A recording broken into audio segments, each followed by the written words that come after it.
Sarvadharmastapakastvam Sarvadharmaswarupaka Acharyanam Mahacharyo Ramakrishna Te Namaha Ramakrishna Te Namaha. Salutations to Ramakrishna, who is the teacher of all teachers, the establisher of all dharmas, while being the embodiment of all dharmas. Today is, according to the Gregorian calendar, Sri Ramakrishna's birthday, according February 18th. We also have Chaitanya Mahaprabhu. He was considered an incarnation. So his birthday too. So we have double blessings. But today's topic is 8 limbs of the yoga body. 8 parts. What's a yoga body? Perfection. Well, is the body perfect? The yoga body is perfect. It's waiting for these parts to be taken care of. We will go through them one by one. So Swamiji says, this human body is the greatest body, and the human being, the greatest being. Man is higher than all animals, than all angels. None is greater than man. Even the devas, the gods, will have to come down again and attain to salvation through a human body. Mankind alone attains to perfection. This is what he is talking about, perfection. That you already have the necessary means to attain to this perfection. We are not talking about what we have today in the society about having a perfect body, etc., etc. So these perfections, we will take some of these at length in the next talk on Sunday. These moral, you can say, codes rather. Why is the human body perfect? We are not aware of it, of course. So Swamiji explains it. There is the conscious mind, where there's a sense of I. This self-consciousness makes us operate in this world outside. There is another part of the mind which is a subconscious. There is no feeling of I. There is no egoism. So, yet the body is run by us. And so we find that this system is that we are not aware of it at all. This is generally called instinct. But in lower animals, but in higher animals, including humans, it becomes what is called insights. But these insights are also just subconscious insights. So here there's a conscious layer of the mind accompanied with the sense of I. There's another part of the mind which is also you, but it's unaccompanied by the sense of I. Is that all? No.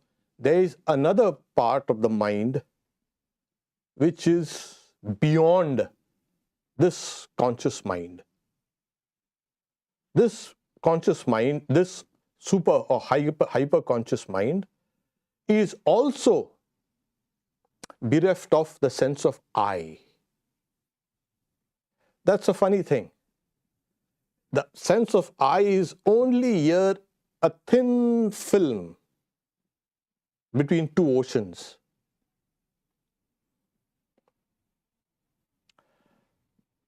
So how do we know we have gone into the higher or the lowest mind? Because there's no sense of I. By the effects. When we go to sleep, we come back the same person. Yeah. But Swamiji says, when a fool gets into this higher mind, he comes out a sage. So it is obvious that the effects are different. That's the reason why we are, you can say, heirs to perfection. Because this higher mind is accessible through these 8 limbs of. That being said, you say, the second aphorism of the Yoga Sutra is Yogas Chitta Vritti Nirodha. Yoga is a quelling of the waves of the mind. And the commentator is very clear, saying this is super consciousness or samadhi. Just quell the mind. Yes, quell all the waves of the mind where there is a feeling of I. Every wave in the mind is accompanied by the feeling of I. Once this is quelled, then you transcend this conscious mind, which is, like I said, it's always accompanied with self-consciousness, feeling of I. Okay. And how do we do that? Okay, there are certain disciplines. Now, food, sleep, everything has to be regulated. And the means, these are the golden means. Not too much, not too less. So if you sleep too much or sleep too less, yoga is not meant for you. If you eat too much or eat too less, yoga is not meant for you. If you are too active or inactive. So in everything, one is guided by one's own, you can say, judgment. One shouldn't go to the extremes. And that's what Bhagavan Buddha also says, this is the middle path. This is a path that will lead you. Okay. Swamiji says, those who are very serious in practicing yoga, they will do well to live only on milk and cereals for the first few months. Saying later on, when the organization of your body becomes strong enough, then you can eat anything. It will not disturb you. Saying otherwise, even a little food will disrupt the mechanism. Here, so the first of the 8 parts or the 8 limbs is yama. Yama is to check oneself, to control. It consists of another 4 subdivisions. The first one is ahimsa, non-injury in thought, word and deed. This is simple. And these moral virtues are preached by every religion. But we don't follow them, that's the problem. The Patanjali, you can say, the compiler, he says, these are the great vows, the great, you can say, for all times and all places. Sarva Bhauma Mahavrata. So they're saying, there is no happiness higher than what a man obtains by this attitude of non-offensiveness to all creation. The second is truth, Satya. And what is that? To speak things as they are is truth. And Swamiji says, by truth we attain the fruits of work. Yes, people say, I've done this and nothing is happening. See what's the missing element in that. And you will find truthfulness has been missing there. And if you keep to truth, whatever you do will come back to you quickly. There will be no delay. So Swamiji says, to truth, everything is attained. In truth, everything is established. So this becomes part of your being. Then non-covetousness. It's called asteya. Not coveting anybody's goods by stealth or, or openly also. Then he says chastity in thought, word and deed. Always in all conditions. Then he says non-receiving of gifts, a parigraha. What you accept to maintain your body and your place of worship, etc. is kind of good. But other than that, superfluous things. Why? Because the receiver becomes kind of beholden to the person who gives. And he says, Swamiji says that the person, the yogi, loses his or her independence.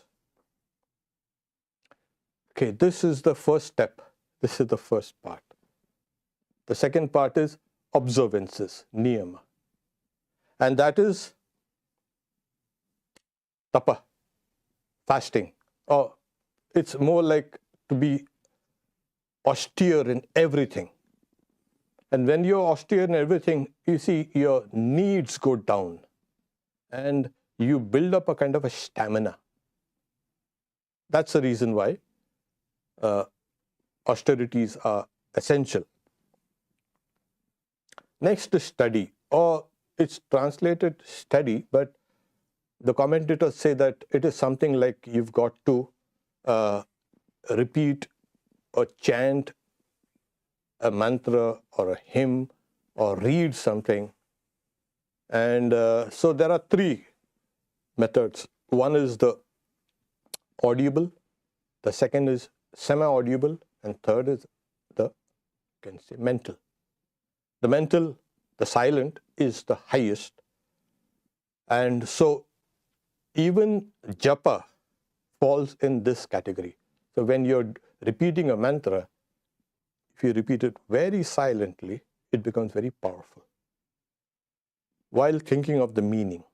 So this is also part of practice, observances. Contentment, santosh. This is extremely important. You're content in things that come to you and content in things that don't come to you. Keep quiet. Purity, external and internal purity. They say that you've got to, before you start practicing your meditation, you've got to be clean in body and mind. Obviously. It gives you a sense of kind of sacredness. So external cleanliness, we all know. internal cleanliness is nothing but by these practices. They purify the inner, you can say, being, the mind.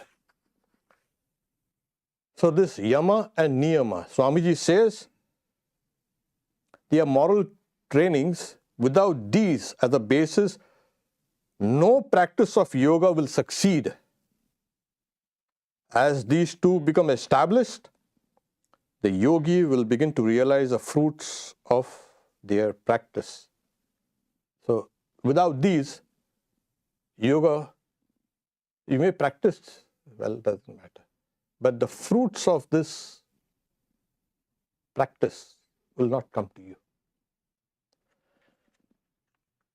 Then the third is asana, posture.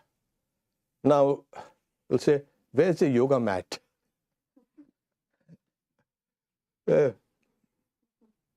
Have a seat. We don't need a mat. So Swamiji is very clear, saying you cannot think higher thoughts with your chest caved in. You know? Sit down straight. With the head, neck, can say, body in a straight line. Saying what happens is, a lot of nerve currents will be remodeled. There will be some nerve currents that will be taken into a different channel. The main activity runs down the spinal column. So that has to be kept. So when one sits down, so the entire weight of the body should be not on the spinal column, but on the ribs. The weight is distributed. And it's not necessary that everybody should follow a set, you can say, posture. The idea is keep the spinal column free. And, you know, there are various asanas like the lotus pose. Then there's the other, the pleasant pose.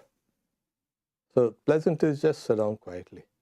Yoga should not be any kind of torture. My leg is hurting, my back is hurting, and to practice yoga. No, that is not practice at all. That's not seat. Swamiji says when you sit down, you've got to think of the infinite. Think of like the sky around. Infinite. That reduces the tendency for restlessness, and feel like you are rooted in the earth. That gives solidity. So when this is taken place, you can start practicing.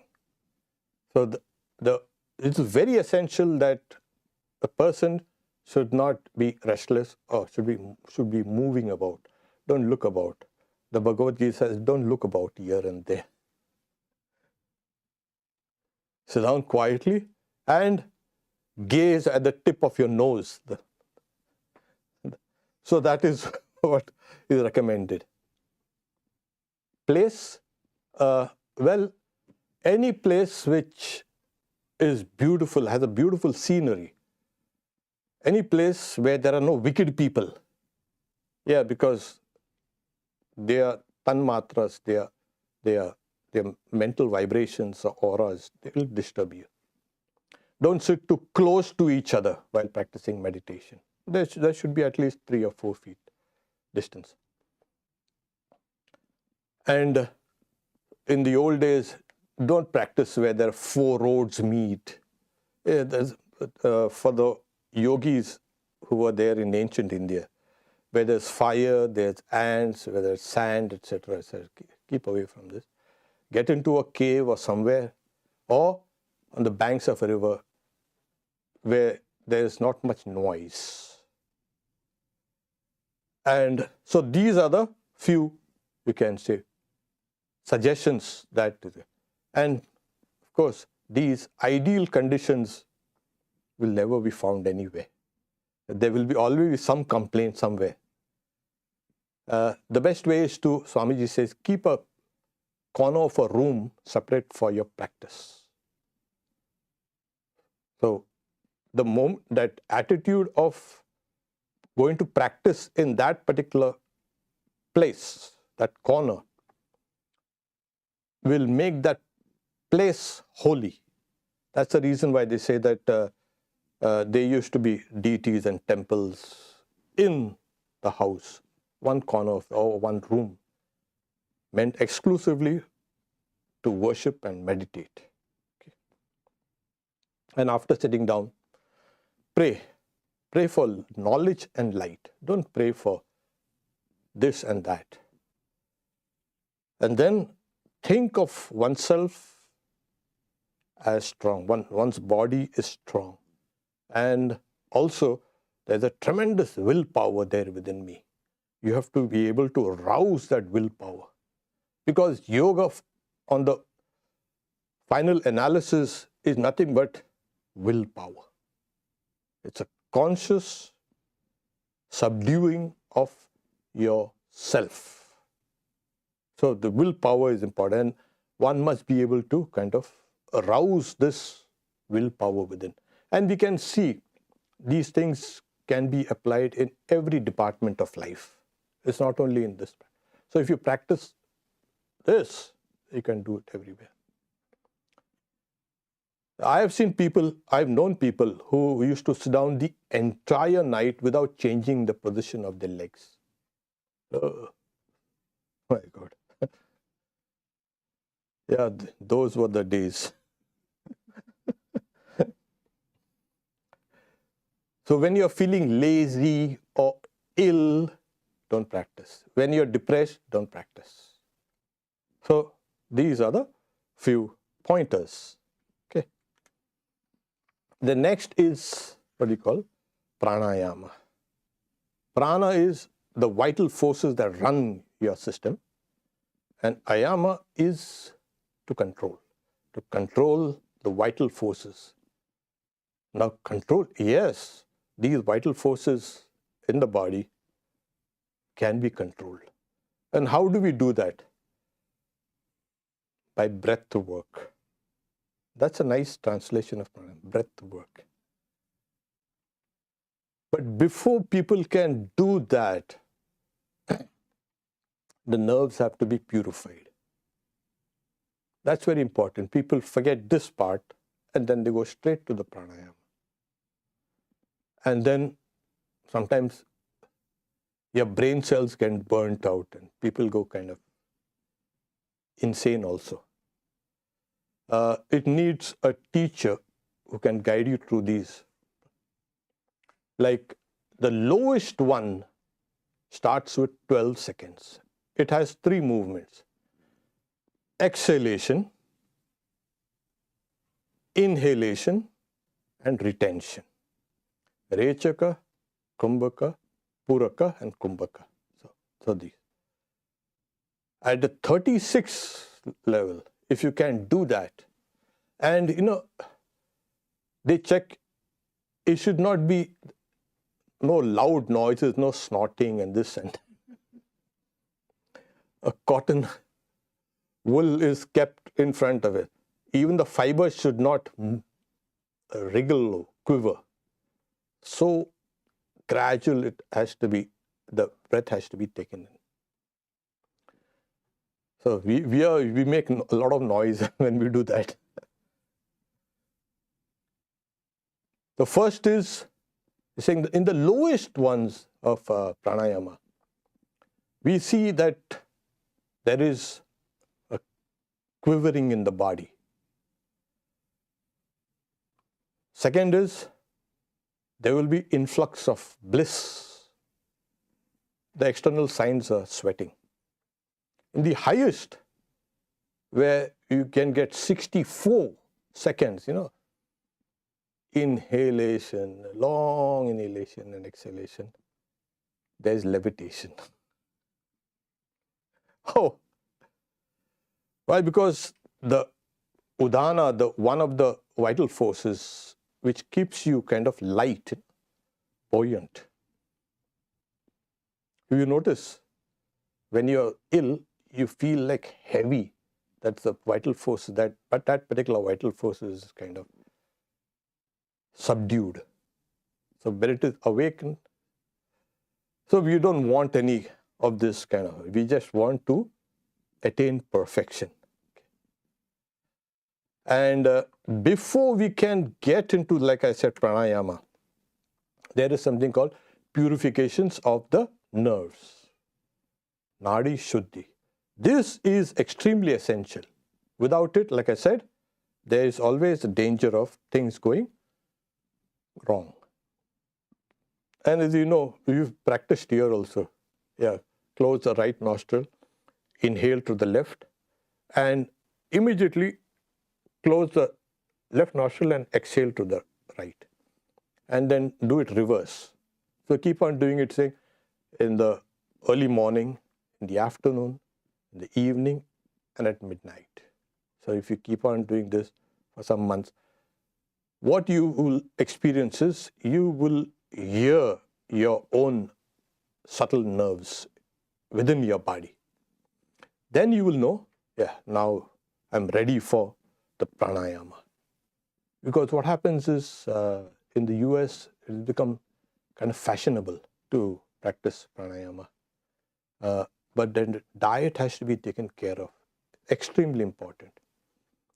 So diet also plays a very important part. What has that got to do with concentration of the mind? Swamiji says, yeah, breath is like a flywheel. And as the flywheel rotates, that movement is transmitted to smaller and smaller and smaller parts in the body. So when you get the flywheel in your control, breathing is, as we know, it's natural. And that's what makes it difficult.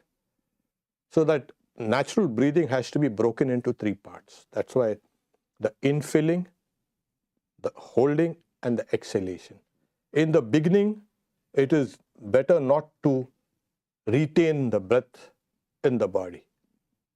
So we just inhale and exhale. Once the nerves and all the lungs also become strong, then you can go in for high. And when we do this pranayama, we've got to chant a mantra. Generally, in the old days, it was the chanting of the Gayatri mantra.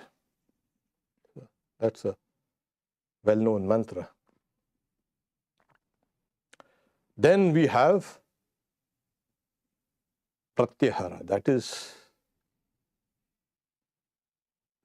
gathering towards. That's what it means. Now, what is gathering? So we know how perceptions take place. We have the external instruments, then we have the brain centers, and then we have the mind. When these three things sync, then you have perception. Like suppose you're reading a book and you're so absorbed in it, and you don't see someone knocking on the, or ringing the bell, or somebody passing by. Your focus is here. So during that time, the mind has detached itself from the other organs and fixed only in one particular part. So to detach the mind from the brain centers is what is called pratyahara. It's like Sri Ramakrishna gives the example of, like an elephant that extends its, you can say, trunk to eat the bananas in the neighborhood. And the mahout gives that elephant a knock on the head with that gourd. And then he will try to extend his trunk. Again, he'll get it. So this is a constant process. It takes time. But if you can do that, you have mastered your senses. That is, your sensory as well as your motor systems. You are now getting free from your nervous system, sympathetic and parasympathetic nervous system. You can attach and detach your mind at will. Is it possible? Oh yes, very much possible. Like some of the direct disciples, they used to undergo surgery without even anesthesia. Saying sometimes the surgery used to go on for a couple of hours. And they told the doctor, you don't need to give me anesthesia. Okay. And the doctor is surprised. Oh, no, you will not be able to bear the pain. And they underwent the surgery and everything, okay, done, okay. They used to get up. Sri Ramakrishna also was famous for this.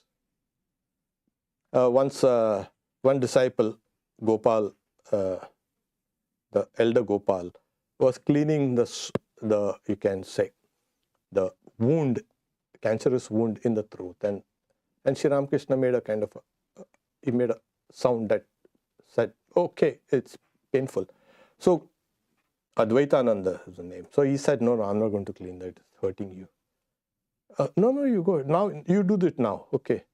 And then Sri Ramakrishna pulled his mind away from that. So it is possible to attach and detach the mind from the various sense organs. And the 10 sense organs. So how do we do that? First, when you sit down, don't immediately try to meditate to control the mind or anything like that. But keep on observing the mind for a few minutes and see how the mind rambles about. Then you watch its movements, because they say knowledge is power. As the more you know its vagaries, its ways, the more you know how to tackle those things. Because if you immediately jump and try to pull the mind from certain parts of the brain, the mind is going to take you for a nice ride. It will push you back. You try to pull the mind will pull you back in.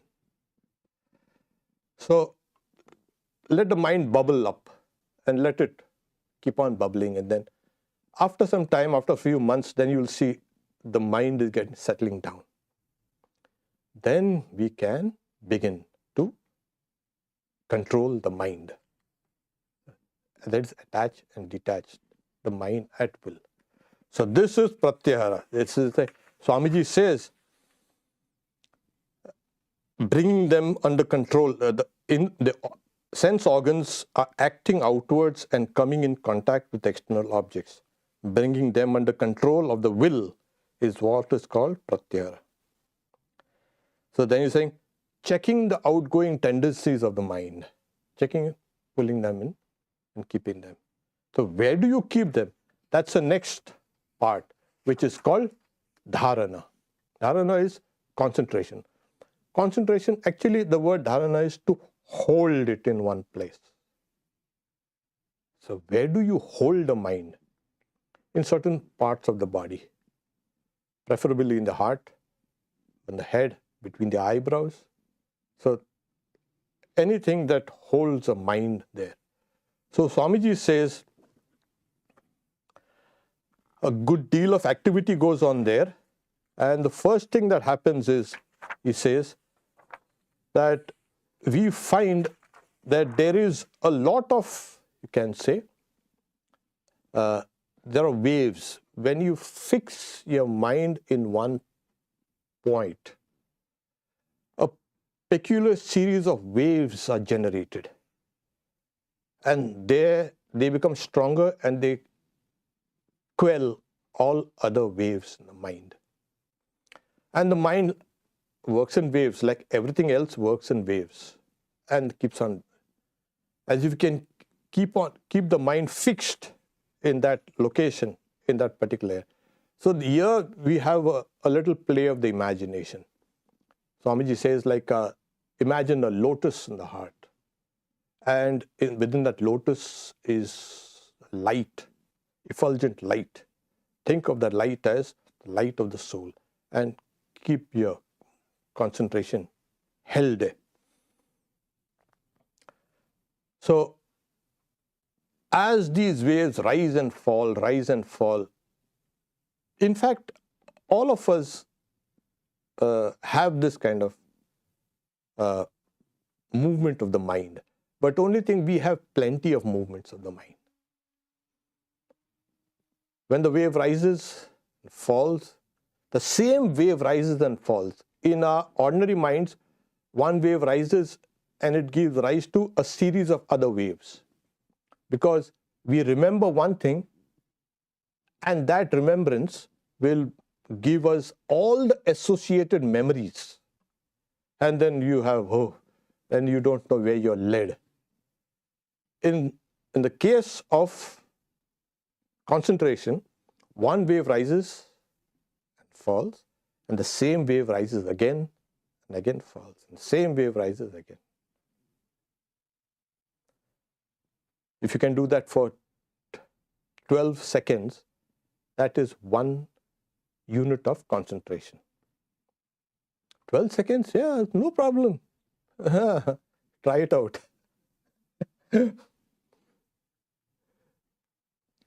When this wave-like movement of the mind, called concentration, has become steady, it can go on and for more than a few units.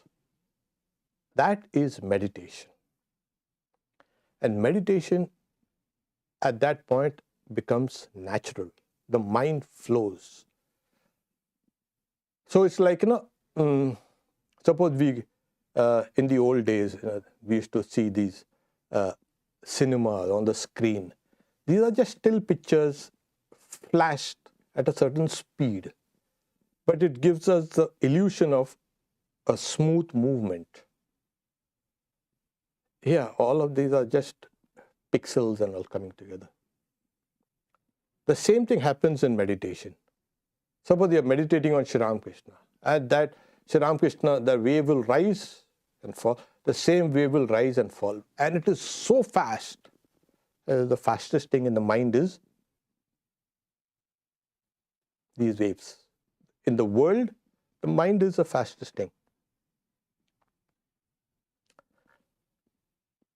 And this is called dhyana. Technically, it's a tatra pratyaya ekatanata dhyanam.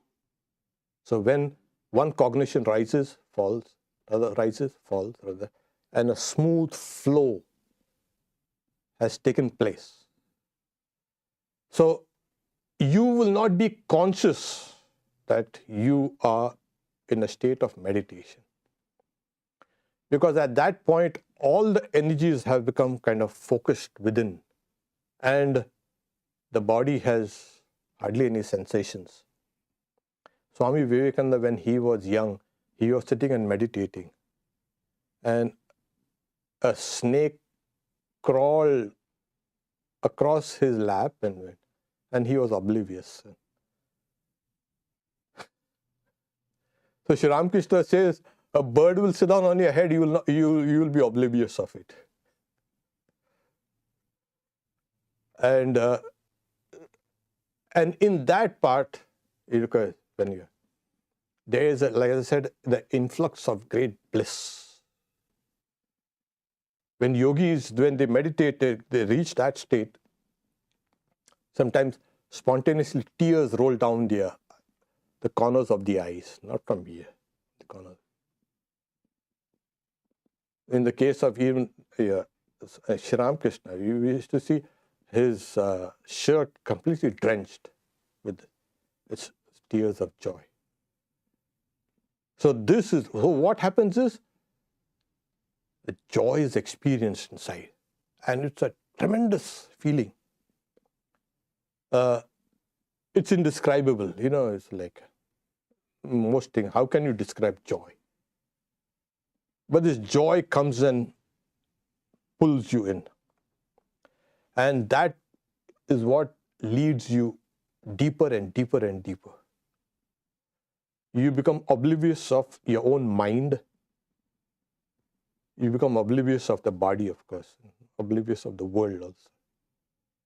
Swamiji says, when in the beginning, the falling of a pin will sound like a thunderbolt within your head.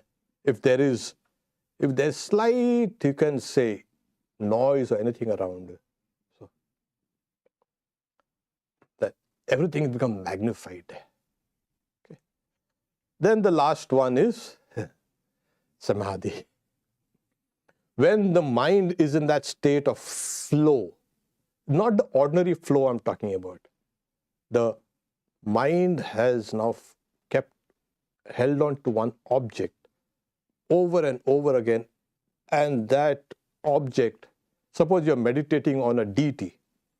At this stage, you will see its form. It will appear to you, luminous and bright. And as this meditation becomes deeper, then what happens? The form disappears. And what remains is only the internal knowledge, the knowledge of the deity, particular deity. If you can do that, that is called samadhi. Samadhi is perfection. That is, you have broken that barrier and ascended super consciousness. So, samadhi is, as I've said, is super consciousness. But here also you have two divisions. One is the lower samadhis and the higher samadhi. Now the lower samadhi itself has many subcategories. It's never ending. But at this stage, what happens? You're just pulled by your own practice and pushed inside. So step by step, there are 4 other samadhis before we get to the crest of the lower samadhi. We won't go into the technical details, but it's highly technical. Savitarka, Nirvitarka, Savichara, Nirvichara, Sasmina, Sananda. 6. And then you come to that Savikalpa Samadhi with samadhi with modification. That's a better way. And then the mind then at that stage dies. Dies in the sense it has become so still, there's nothing there anymore. Then consciousness transcends even the higher mind. That is called Nirvikalpa Samadhi. That is, like I said, even the gods will have to come and take a human body if they want to get this. Otherwise, it's not possible. So this is the great treasure. This is the great, you can say, gift that nature has given us, or your own karma, or God has given, whatever you like to. And we have in our hands this perfection, if you can practice it. These are the 8 parts or the 8 limbs of the yoga practice. And so what happens there? Oh, that's the absolute realization of existence. You know the secrets of the universe. Even before these stages, at the stage of samadhi itself, you will have enormous powers. It's unbelievable, some of the powers that are enumerated in the aphorisms of yoga are they will kind of make you shudder. Enormous power. That person becomes, as it were, a god. Has complete control not only over one's body and mind, but over the entirety of creation. So where was all this power hidden? It was there within you. Only you never uncovered it. So yoga is the science of rediscovering your own potential, your own perfection. And this is what has been demonstrated. It's not just a kind of a theory. Yoga was never a theory and never will be. We had to study the theoretical part of it. But it's always practice. And the yogis emphasized on this practice over and over again. And it has been authenticated over and over and over again for, I don't know how many years, thousands of years, thousands. So it's a very ancient science, and the traditions that have come out from this are innumerable.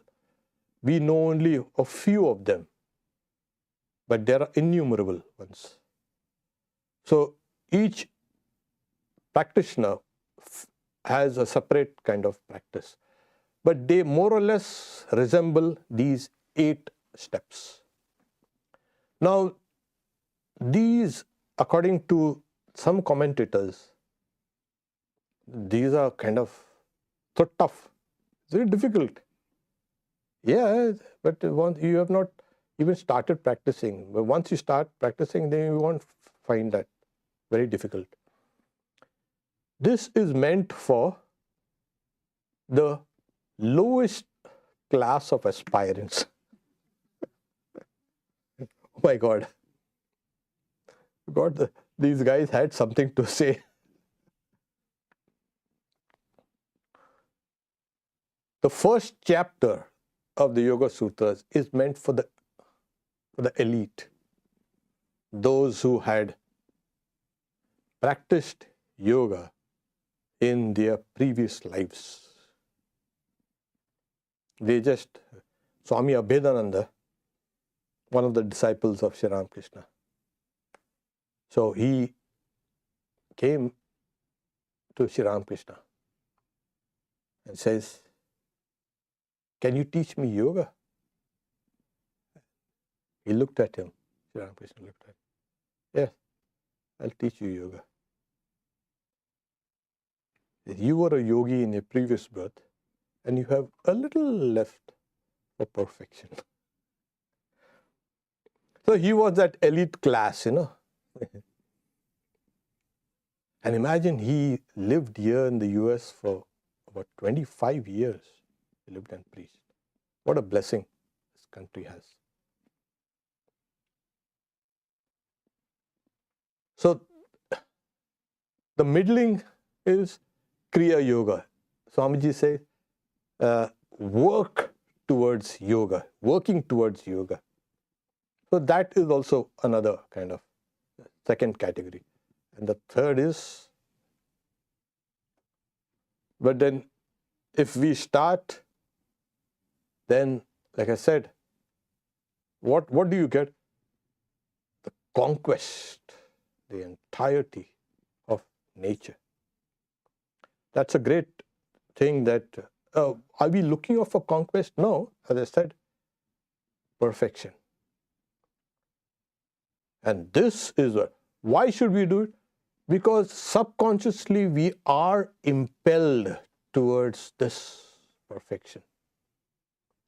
Whether we want it or no, nature is pushing you towards this perfection. There are these yogis who are in a hurry. They wait for perfection, maybe after a millennia, who knows? Who knows? Let's do it quickly in this lifetime. That's what happens. And that's what finally humanity will have this. That's a goal of humankind. So nature has been sculpting us over the millennia, billions, not millennia only, billions and millions of years towards this goal, perfection. Yoga is perfection. Om Shanti Shanti Shanti Harihi Om Tat Sat Shri Ram Krishna Arpanamastu. Okay, we have any questions here? Yeah.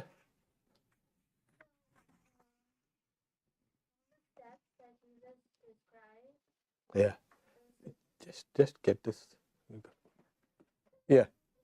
Suggestion is not that everything has to happen in that sequence in a sitting, right? It sounds to me that if you're following a yogic path, this should be your lifestyle, and some of it will happen on the mat, and some of it will happen open.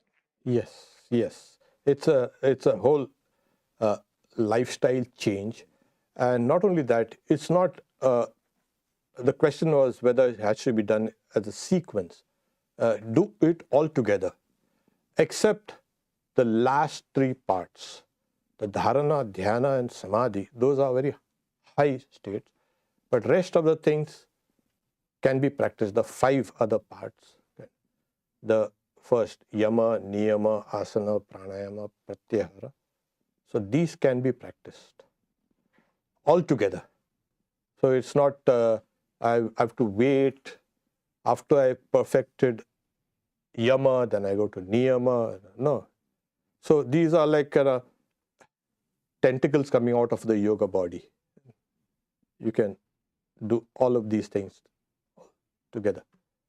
So if you go sequentially, I don't know how long it will take. No, it's advised. That's a good question. The first five parts can be practiced all together. Okay. So, Yeah. Yeah. how people are familiar with the yoga that people practice here, for example, like Hatha yoga, Vinayasa yoga, and all those yogas, and so do they fall in the asanas categories? All They, the time they would have some of the other element in it, but those mostly are kind of going through the asanas. yeah, the question is what are the various yogas that have been proliferating here in this country, not only this country, everywhere. They are called Hatha Yoga. Hatha Yoga is quick yoga. But now you have hot yoga and pot yoga and all this kind of thing. But Hatha Yoga was quick yoga. Quick yoga in the sense, see what happens is the body is the biggest obstacle to yoga first. So what did the idea was to make the body strong enough to withstand the stress of long hours of practicing meditation. So the asana, the posture aspect, was later developed into all these various, you can say, yoga postures. What do you call it? Yoga postures. While doing that,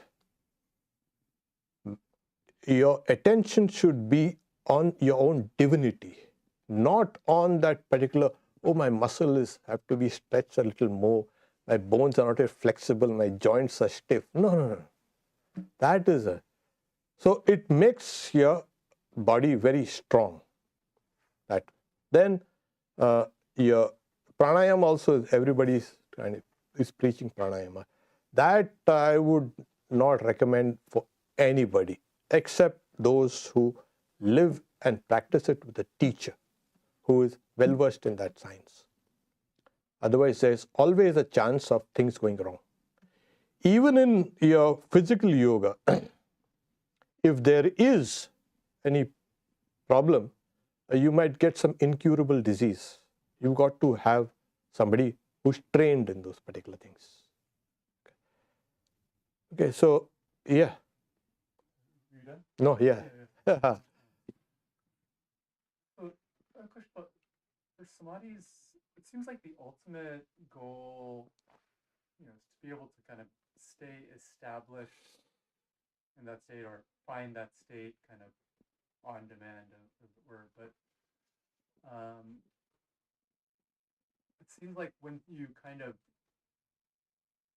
break that barrier, let's say initially, you might get a glimpse, but not be kind of established. Yeah, right? yeah. But I'm just wondering, kind of the 8 parts, or turning it more into like a a method of practice, Yeah. is it better to kind of follow the steps in some sort of systematic practice, or if you kind of have a glimpse, do the practice more intuitively based on not being established, but sort of the glimpse that you've had, and kind of maybe be less systematic? Yes.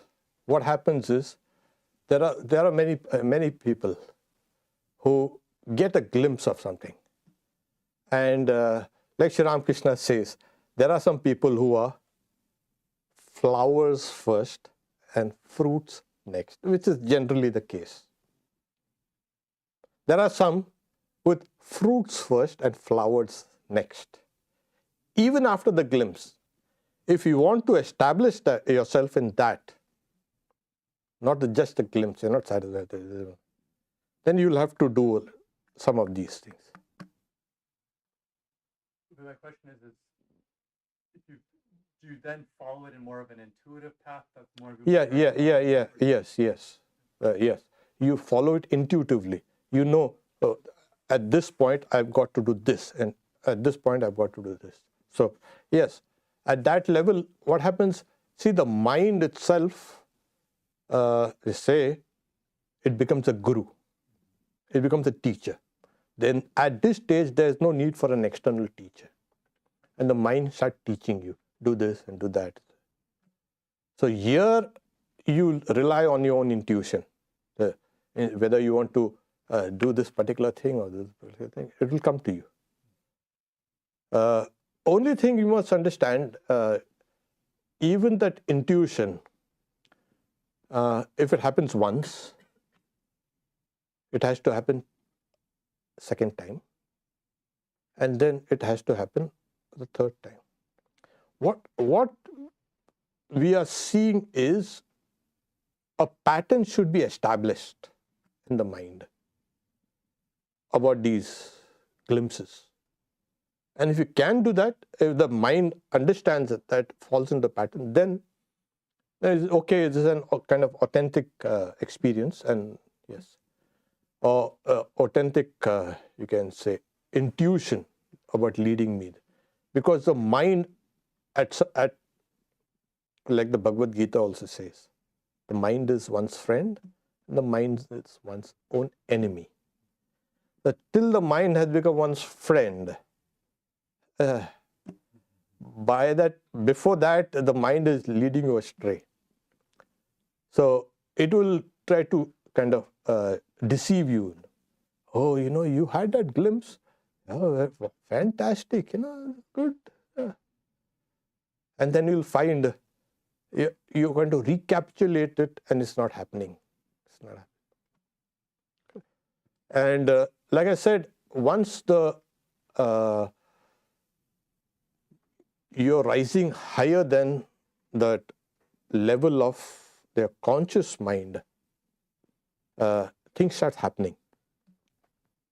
The example given is, it's like, we have a solar system and things are going on like clockwork, more or less like clockwork. And suddenly from somewhere comet comes, and it has to be coming from somewhere outside the solar system. Yeah. So intuition, something like that. You're in your established orbits and something shoots in, remains for a while, and then goes out. This is what happens when the higher mind is getting awakened. This is not the only method. Prayer, then japa, and all these things are also there. So any form of discipline which can break that door is good enough. Okay. Yeah. You mentioned fasting earlier on, and do you have just any general tips for people who want to start fasting? Is it just stop eating, or is there like you can have water or ease into it or something like that? Fasting, what happens is, the question is about fasting.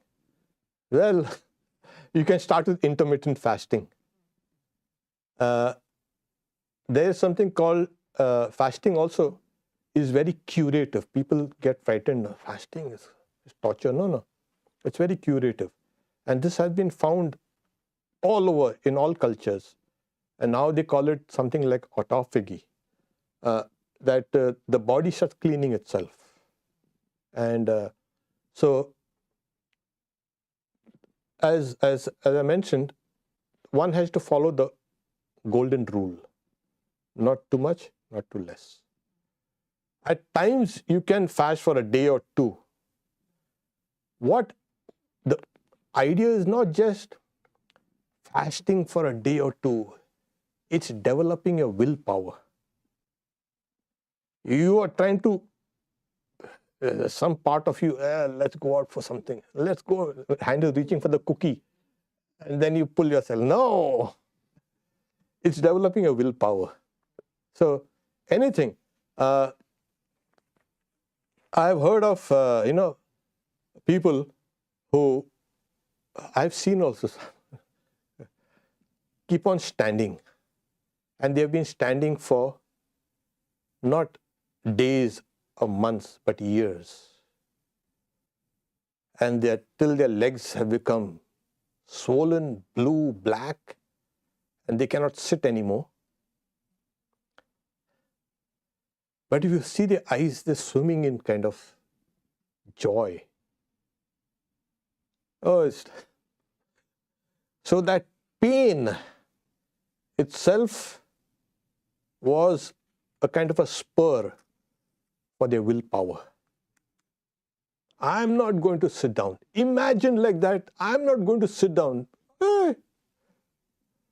First there's tremendous pain, and then, and you persist and persist and persist. Swami Vivekananda saw, you'll find it in India someplace. They have a kind of a rope hanging from a branch of a tree. A kind of they hold on to the rope, or they kind of put it around the waist, and they sleep like that. Even sleeping. No, but then that is extreme. The scriptures say, the Bhagavad Gita says that these fools don't realize they torture the body, not knowing me to be the indweller there. So, it's always like that. Follow the middle path, and it's a development of willpower. And slowly, slowly, slowly. Did you get it? Just see. Oh, that's what. Okay. Yes. Yeah. Oh, I didn't connect to that. I couldn't connect to it. Oh. Okay.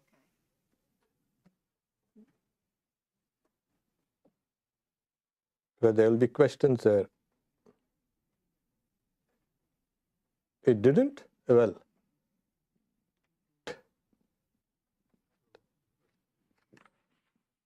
How come? Yeah. So, is there a way to differentiate between yoga that is more posture based, like, you're doing just asanas, and yoga is just a lifestyle? Because we're both calling yoga, so it's just not to confuse people. It's like, yeah, we're talking about a lifestyle where you eat consciously, live consciously, have a yoga practice, and other is just like going and practicing yoga.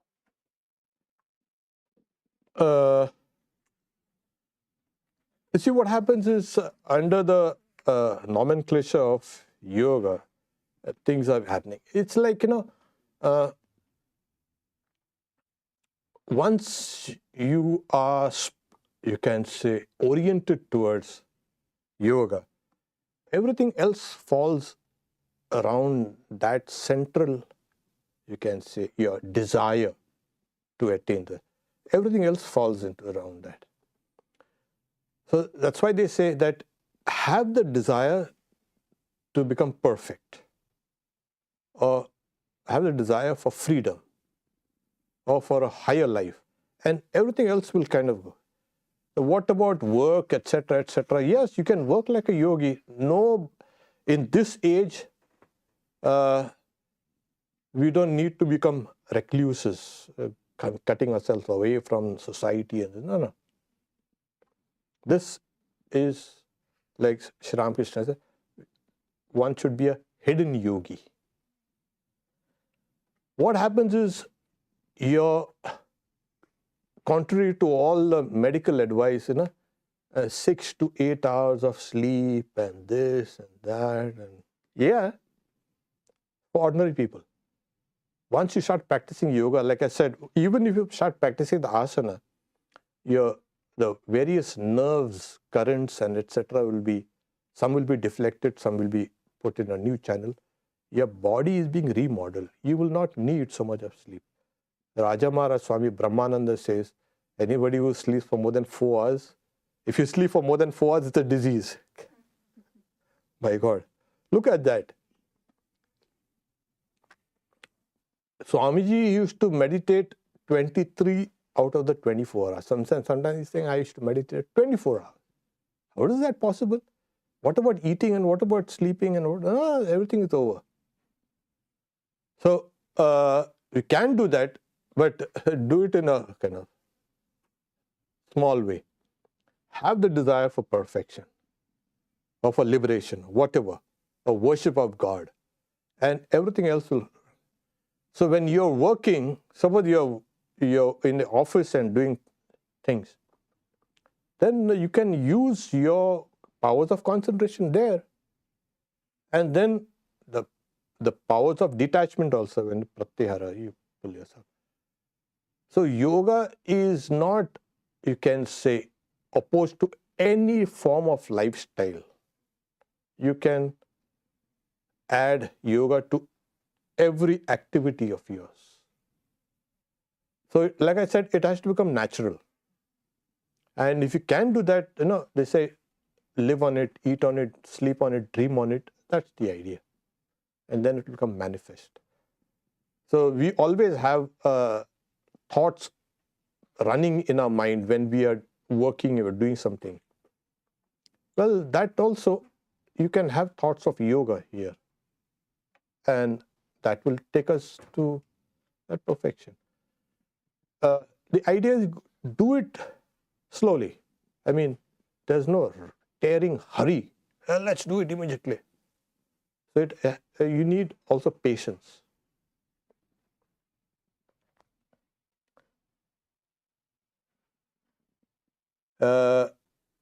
Okay, can the desire to repeat meditation every day or a feeling of longingness in case of one misses on meditation can be considered a progress in meditation? Oh yeah, it can be considered progress. Like if you feel that you missed out something today,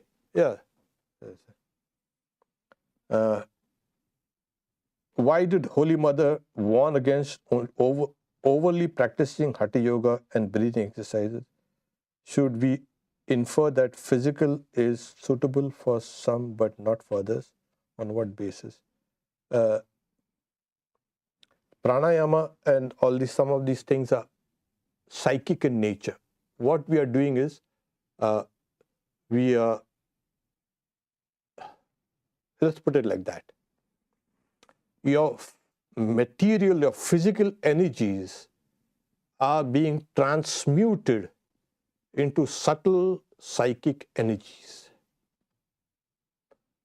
And in this transmutation, if you don't do things properly, then there will always be a kind of bad effect. First is in Hatha Yoga, the ordinary Hatha Yoga, one's body consciousness increases. That is bad for yoga. I mean the higher yoga. We call it yoga. Yeah, okay. But that's why Sri Ramakrishna also said, no, don't do that. All this neti and dhoti and this and that, your mind is fixated on your body only, instead of getting detached from the body. So that's the reason why we have this, Mother has warned us. And Secondly, these particular practices, one has to live constantly with the teacher. So the whole day has to be regulated. It's not possible in this kind of age. And then, as I said, you've got to have that particular diet on milk and cereals. Imagine milk and cereals? Okay. Every day?